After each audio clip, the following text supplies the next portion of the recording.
Hi ನಮಸ್ತೆ ಎಲ್ರಿಗೂ. ಸಮಯ ಈಗ 1 ಗಂಟೆ ಆಗಿದೆ. ನೆಲಮಂಗಲ ಹಾಸನ ರೂಟ್. ಹೋಗ್ತಿರೋ ಜಾಗ ಬಂದು ಧರ್ಮಸ್ಥಳ. ಸೊ ಬೈಕ್ನಲ್ಲಿ ಹೋಗ್ತಿದ್ದೀರಿ. ಚಳಿ ಒಂದು ಲೆವೆಲ್ಗಿದೆ.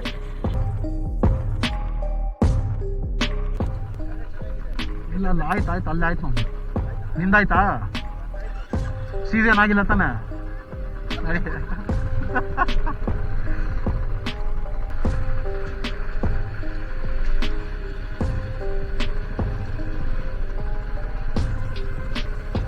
ಇವ್ರು ಅದು ಯಾವ ಕಾಲಕ್ಕೆ ರೋಡ್ ರೆಡಿ ಮಾಡ್ತಾರೋ, ನಾವು ಅದು ಯಾವ ಕಾಲಕ್ಕೆ ಆರಾಮಾಗಿ ಹೋಗ್ತಿರೋ ಗೊತ್ತೇ ಆಗೋದಿಲ್ಲ.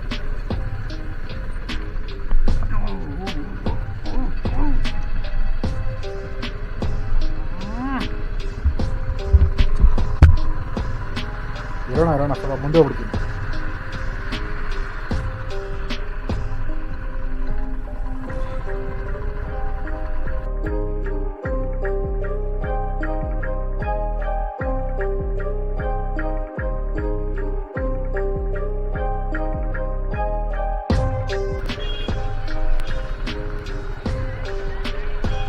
ನೈಟ್ 11:00 ಬಿಟ್ಟಿದ್ದು ಬೆಂಗಳೂರು ವಿಸಂಗಡದಿಂದ. ಈಗ 7:30 ರೀಚ್. ರಶ್ ಜಾಸ್ತಿ ಇದೆ, ಇಲ್ಲಿಂದಲೇ ಗೊತ್ತಾಗುತ್ತೆ. ಸಿಕ್ಕಾಪಟ್ಟೆ ಗಾಡಿ ಇದೆ, ಭಯಂಕರ ರಶ್ ಇದೆ. ಎಕ್ಸ್ಪೆಕ್ಟೇ ಮಾಡಿರಲ್ಲ ಅಷ್ಟೊಂದು ರಶ್ ಇದೆ. ಹೋಗೋಣ.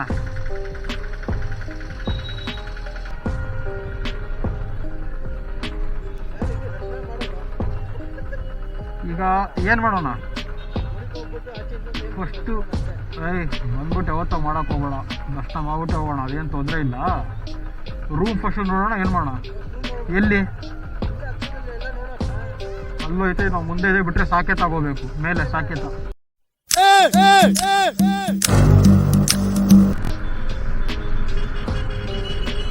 ಶ್ರೀ ಕ್ಷೇತ್ರ ಧರ್ಮಸ್ಥಳಕ್ಕೆ ಎಲ್ರಿಗೂ ಸ್ವಾಗತ. ಇದು ಕುಡುಮ ಸರ್ಕಲ್. ಇದಕ್ಕೆ ಮೊದಲು ಕುಡುಮ ಅಂತಲೇ ಕರಿತಿದ್ರು, ಧರ್ಮಸ್ಥಳ ಹೆಸರು ಬಳಸೋಕ್ಕಿಂತ ಮುಂಚೆ. ಒಂದು ಚಿಕ್ಕದಾಗಿ ಈ ದೇವಸ್ಥಾನದ ಇತಿಹಾಸನ ಹೇಳೋಕ್ಕೆ ಇಷ್ಟಪಡ್ತೀನಿ. ರೈಡ್ನಲ್ಲಿ ಸುಮಾರು 800 ವರ್ಷಗಳ ಹಿಂದೆ ಧರ್ಮಸ್ಥಳದ ಹೆಸರು ಕುಡುಮ ಅಂತ ಕರಿತಾ ಇದ್ರಂತೆ.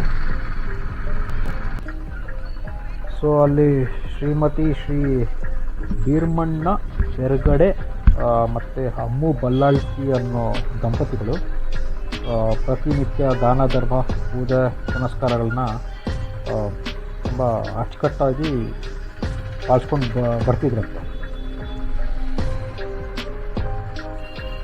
ಸೊ ಹಾಗೆ ಒಂದು ದಿನ 4 ಜನ ಮುಸ್ಕಾಕ್ಕೊಂಡು, ಅಂದರೆ ಫೇಸ್ ಕವರ್ ಮಾಡಿಕೊಂಡು, ಇವರು ದಾನ ಧರ್ಮ ಮಾಡೋದ್ರ ಬಗ್ಗೆ ತಿಳ್ಕೊಂಡು ಅತಿಥಿಯಾಗಿ ಇವ್ರ ಮನೆಗೆ ಬರ್ತಾರಂತೆ. ಬಂದವರಿಗೆ ಅತಿಥಿ ಸತ್ಕಾರನೂ ಈ ದಂಪತಿಗಳು ಚೆನ್ನಾಗೇ ನೀಡ್ತಾರೆ. ಅದಾದಮೇಲೆ ಅದೇ ರಾತ್ರಿ 4 ಜನ ಅತಿಥಿಗಳಾಗಿ ಬಂದವರು ಧರ್ಮ ದೈವಗಳ ರೂಪದಲ್ಲಿ ಬೀರ್ಮಣ್ಣ ಅವರ ಕನಸಲ್ಲಿ ಬಂದು ನಾವಿಲ್ಲಿ ನೆಲೆಸಬೇಕು ಅಂತ ಹೇಳ್ತಾರಂತೆ. ಸೊ ಆ ರೀತಿ ಹೇಳಿದವರೇ ಕಾಳರಾಹು, ಕಾಲರ್ಕಾಯಿ, ಕುಮಾರಸ್ವಾಮಿ ಮತ್ತು ಕನ್ಯಾಕುಮಾರಿ ಅಂತ ಧರ್ಮದೈವಗಳು. ಆ ರೀತಿ ಕನಸಲ್ಲಿ ಹೇಳಿದ್ದನ್ನು ಈ ದಂಪತಿಗಳು ಧರ್ಮದೈವಗಳ ಇಚ್ಛೆಯಂತೆ ಅವರ ಮನೆಯನ್ನು ಬಿಟ್ಕೊಟ್ಟು ಅಲ್ಲೇ ಸ್ವಲ್ಪ ದೂರದಲ್ಲೇ ಬೇರೆ ಕಡೆ ಮನೆ ಮಾಡ್ಕೊಳ್ತಾರಂತೆ. ಸೊ ಆ ರೀತಿ ಬಿಟ್ಕೊಟ್ಟ ಮನೆ ಹೆಸರೇ ನೆಲ್ಯಾಡಿ ಬೀಡು ಅಂತ. ಆ ಮನೆ ಈಗಲೂ ಎಲ್ಲಿದೆ ಅಂದರೆ, ಈ ಮಂಜುಷಾ ಕಾರ್ ಮ್ಯೂಸಿಯಂ ಇದೆಯಲ್ಲ, ಅದರ ಮುಂದೆ ಹೋಗ್ತಾ ಸ್ವಲ್ಪ ಮುಂದಕ್ಕೆ ಹೋಗಿ ಒಂದು ರೈಟ್ ಸೈಡ್ ಬಲಗಡೆಗೆ ಒಂದು ಸ್ವಲ್ಪ ಮೆಟ್ಲು ಥರ ಇರುತ್ತೆ. ಆ ಮೆಟ್ಲಕ್ಕೆ ಮೇಲಕ್ಕೆ ಹೋದರೆ ಅಲ್ಲಿದೆ. ಆದರೆ ತುಂಬ ಸೈಲೆನ್ಸ್ ಇರೋ ಜಾಗ, ನಿಶಬ್ದವಾಗಿರುತ್ತೆ. So comfortable ಆಗಂತೂ ಇರೋಕ್ಕಾಗಲ್ಲ. ಯಾಕಂದರೆ ನನಗಾಗಿರೋ ಎಕ್ಸ್ಪೀರಿಯನ್ಸ್ ಮೇಲೆ ಹೇಳ್ತಿರೋದು. ಮನೆ ಬಿಟ್ಟು ಕೊಟ್ಟಮೇಲೆ ಧರ್ಮದೈವಗಳಿಗೆ ಒಂದು ಸಣ್ಣ ಗುಡಿ ಕಟ್ಟಿಸ್ಕೊಡ್ಬೇಕು ಅಂತ ಅಂದ್ಕೊಳ್ತಾರೆ. ಅದೇ ರೀತಿ 4 ಧರ್ಮದೈವಗಳಿಗೆ ಗುಡಿ ಕಟ್ಟಿಸಾದ್ಮೇಲೆ ಒಬ್ಬರು ಅರ್ಚಕರನ್ನ ನೇಮಿಸ್ತಾರೆ. ಅರ್ಚಕರು ಬಂದು ಧರ್ಮದೇವಗಳ ಏನಿರುತ್ತೆ ಅದು ನೋಡಾದ್ಮೇಲೆ ಇದ್ರ ಜೊತೆಗೆ ಒಂದು ಲಿಂಗ ಇದ್ರೂ ಒಂದು ಒಳ್ಳೆಯದಾಗುತ್ತೆ ಅಂತ ಸೂಚಿಸ್ತಾರಂತೆ. ಸೊ ಅರ್ಚಕರು ಹೇಳಿದ ರೀತಿ ಮತ್ತು ಭೀರಮಣ್ಣ ಅವ್ರ ಕನಸಲ್ಲಿ ಬಂದು ಧರ್ಮದೈವಗಳು ಇದನ್ನೇ ಸೂಚಿಸುವ ಅನ್ನೋದನ್ನು ಅರ್ಥ ಮಾಡಿಕೊಂಡು ಅಲ್ಲೇ ವಾಸವಾಗಿರುವಂತಹ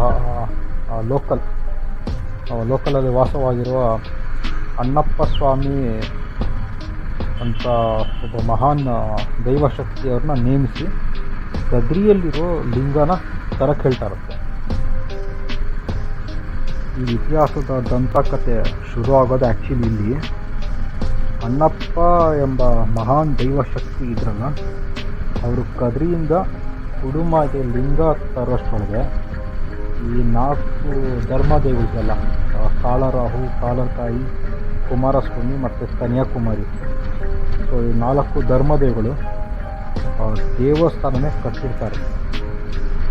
ಜೊತೆಗೆ ಇದ್ರ ಬ್ಯೂಟಿ ಏನಂದರೆ ಲಿಂಗ ತಂದು ದೇವಸ್ಥಾನದಲ್ಲಿ ಇಟ್ಟು ಹೋದ ಅಣ್ಣಪ್ಪ ಸ್ವಾಮಿ ಕೂಡ ಕಣ್ಮರೆ ಆಗ್ತಾರಂತೆ. ಸೊ ಅಣ್ಣಪ್ಪ ಸ್ವಾಮಿ ಬೆಟ್ಟ ಎಲ್ಲಿದೆ ಅಂದರೆ ಆಲ್ಮೋಸ್ಟ್ ಗೊತ್ತಿರುತ್ತೆ ಎಲ್ರಿಗೂ. ಧರ್ಮಸ್ಥಳದ ಹೆಬ್ಬಾಗಿಲು ಇರುತ್ತಲ್ಲ, ಅಲ್ಲಿಂದ ದೇವಸ್ಥಾನಕ್ಕೆ ಅಂದರೆ ಒಳಗಡೆ ಎಂಟ್ರಿ ಕೊಡಬೇಕಂದಾಗ ಹೆಬ್ಬಾಗಿಲಿಂದ ಈ ವೆಹಿಕಲ್ಸ್ ಎಲ್ಲ ಗಾಡಿ ಓಡಾಡಬೇಕಾದ್ರೆ ಲೆಫ್ಟ್ ಸೈಡ್ ಹೋಗಬೇಕು. ಸೊ ಲೆಫ್ಟ್ ಸೈಡ್ ಹೋಗ್ಬೇಕಾದ್ರೆ ಆ ಲೆಫ್ಟ್ ಸೈಡೇ ನೋಡ್ಕೊಂಬಂದರೆ ಕಾಣುತ್ತೆ ಅಣ್ಣಪ್ಪ ಸ್ವಾಮಿ ಬೆಟ್ಟ ಹೋಗೋಕ್ಕೆ ದಾರಿ ಅಂತ. ಅಲ್ಲಿ ಬಂದು ಹೆಣ್ಮಕ್ಳಿಗಾಗಲಿ ಅಲ್ಲ ಹೆಂಗಸರಿಗಾಗಲಿ ಮತ್ತು ಪುಟ್ಟ ಮಕ್ಕಳು ಸಣ್ಣ ಮಕ್ಕಳಿಗೆ ಅಲೋಡಿಲ್ಲ. ಆದರೆ ಸಿಕ್ಕಾಪಟ್ಟೆ ಕೋತಿಗಳು ಕಾಟ ಅಂತೂ ಭಯಂಕರ ಇದೆ. ಸೊ ಅದಾಗಿ ಎಷ್ಟೋ ವರ್ಷಗಳಾದಮೇಲೆ ದೇವಸ್ಥಾನದ ಆಡಳಿತದ ಸಮುದಾಯದ ತಲೆಮಾರು ಹಿರಿಯರಿರ್ತಾರಲ್ಲ, ಅವ್ರು ಬಂದು ಉಡುಪಿಯ ಶ್ರೀ ವಾದಿರಾಜ ಸ್ವಾಮಿಯವ್ರನ್ನ ದೇವಾಲಯಕ್ಕೆ ಭೇಟಿ ನೀಡೋದಕ್ಕೆ ಒಂದು ಇನ್ವೈಟ್ ಮಾಡ್ತಾರೆ. ಆದರೆ ಶ್ರೀ ವಾದಿರಾಜ ಸ್ವಾಮಿಯವರು ಅವ್ರೇನು ಇನ್ವೈಟ್ ಮಾಡಿರ್ತಾರಲ್ಲ ಆಹ್ವಾನ, ಅದನ್ನು ಒಪ್ಕೊಳ್ಳದೆ ಏನಕ್ಕೆ ಒಪ್ಕೊಳ್ಳಲ್ಲ ಅಂದರೆ ಅದಕ್ಕೊಂದು ಕಾರಣ ಇರುತ್ತೆ. ಕದ್ರಿಯಿಂದ ತಂದಿರೋ ಲಿಂಗ ವಿಧಿಗಳ ಪ್ರಕಾರ, ವಿಧಿ ವಿಧಾನಗಳ ಏನಿದೆ ಅದರ ಪ್ರಕಾರ ಪವಿತ್ರವಾಗಿಲ್ಲ ಅಂತ ತಿಳಿಸ್ತಾರೆ. ಸೊ ಆ ಥರ ಹೇಳಿದಾಗ ಆಗ ಹಿರಿಯರೇ ತಾವೇ ಆ ಲಿಂಗನ ಪವಿತ್ರಗೊಳಿಸಬೇಕು ಅಂತ ರಿಕ್ವೆಸ್ಟ್ ಮಾಡ್ಕೊಳ್ತಾರಂತೆ. ಸೊ ಅದರಂತೆ ಅವರು ಒಪ್ಕೊಂಡು ತಮ್ಮ ಕಾರ್ಯ ವಿಧಿ ವಿಧಾನದಿಂದ ಲಿಂಗನ ಪವಿತ್ರಗೊಳಿಸಿ ಅದಾದ ನಂತರ ಅವರೇ ತಿಳಿಸ್ತಾರೆ ಲಿಂಗ ಪವಿತ್ರ ಆದಮೇಲೆ ಇಲ್ಲಿ ದಾನ ಧರ್ಮನೇ ಪಾಲಿಸಬೇಕು, ಆರಾಧಿಸಬೇಕು ಅಂತ ಸಲಹೆ ನೀಡಿ ಹೊರಡ್ತಾರೆ. ಸೊ ಅಂದಿನಿಂದ ಇಲ್ಲಿವರೆಗೂ ಅದನ್ನೇ ಸಾಂಪ್ರದಾಯಿಕವಾಗಿ ಪಾಲಿಸ್ಕೊಂಡು ಆಚರಿಸ್ಕೊಂಡು ಬರ್ತಾ ಇದ್ದಾರಂತೆ. ಮತ್ತು ಇದು ಇನ್ನೊಂದು ಸೊಗಸಾದ ವಿಷಯ ಏನಪ್ಪ ಅಂದರೆ ಧರ್ಮಸ್ಥಳದ ಮಂಜುನಾಥ. ಸೊ ಅಲ್ಲಿ ಪೂಜೆ ಪುನಸ್ಕಾರ ಮಾಡೋದೆಲ್ಲ ವೈಷ್ಣವ ಪಂಥದ ಅರ್ಚಕರು. ಅದಲ್ಲದೆ ಇದರ ಅಡ್ಮಿನಿಸ್ಟ್ರೇಷನ್ ಆಡಳಿತ ಇರುತ್ತಲ್ಲ, ಆ ದೇವಸ್ಥಾನ ಆಡಳಿತ ನಡೆಸೋರು ಬಂದು ಜೈನ ಧರ್ಮದವರಾಗಿರ್ತಾರೆ. ವಾಟ್ ಎ ಬ್ಯೂಟಿ ಅಲ್ವಾ. ಇನ್ನು ಅನ್ನಪ್ರಸಾದ ಟೈಮಿಂಗ್ಸ್ ಬಂದು ಬೆಳಗ್ಗೆ 10:30 ಅವ್ರ 11 ಗಂಟೆಯಿಂದ ಶುರು ಆದರೆ ರಾತ್ರಿ 9 ಗಂಟೆವರೆಗೂ ನಡೀತಿರುತ್ತೆ. ಸೊ ದೇವಸ್ಥಾನಕ್ಕೆ ಬಂದು ದೇವರ ದರ್ಶನ ಪಡೆದವರೆಲ್ಲ ಅನ್ನಪ್ರಸಾದನ ತಿಂದು ಹೋದರೆ ಒಂದು ಸೌಭಾಗ್ಯ ಅಂತ ನನ್ನ ಭಾವನೆ. ಇಲ್ಲಿ ಫಸ್ಟ್ ಫ್ಲೋರ್ ಕೂಡ ಊಟದ ಹಾಲ್ ಇದೆ, ಅದೇ ಅಲ್ಲಿ ಟೇಬಲ್ ಮತ್ತು ಚೇರ್ಗಳಿದೆ, ಅಂದರೆ ಮೇಲೆ ಕೂತ್ಕೊಳ್ಳೋಕ್ಕೆ. ಏನಕ್ಕೆ ಅಂದರೆ ಅದು ನನ್ನ ಪ್ರಕಾರ ವಯಸ್ಸಾಗಿರೋರಿಗೆ ಸ್ವಲ್ಪ ಕಂಫರ್ಟಬಲ್ ಆಗಿರ್ಬೋದು.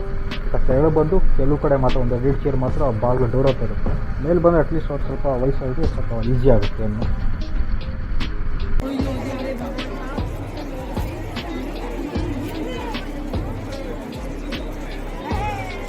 ಬಿಟ್ಟಿರೋ ಚಪ್ಪಲಿ ಗೊತ್ತಾಗ್ತಾರೆ ಹುಡ್ತಾರೆ.